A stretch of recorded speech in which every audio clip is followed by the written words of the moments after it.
জীবনে চলতে গিয়ে কিছু কিছু জায়গায় আমাদের মাথা গরম করতে হবে।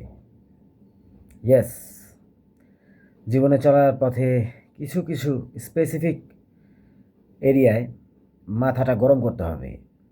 কারণ সবসময় যদি ঠান্ডা মাথার মানুষ হিসাবে থাকি, সবার সাথেই যদি ঠান্ডা মাথার মানুষ হিসাবে থাকি, অনেক ক্ষেত্রে মানুষ পেয়ে বসে, বা আপনি যার সাথে আন্তরিকতা দেখাচ্ছেন বিনিময়ে যে সেও আপনার প্রতি আন্তরিকতা দেখাবে, ব্যাপারটা কিন্তু এরকম না। তো সেই সমস্ত ক্ষেত্রে যদি আপনি সমঝোতা করে চলেন বা মাথা ঠান্ডা রেখে চলেন, আপনার লস হওয়ার সম্ভাবনাই বেশি। সুতরাং কিছু কিছু স্পেসিফিক জায়গায় অবশ্যই অবশ্যই অবশ্যই মাথা গরম করবেন।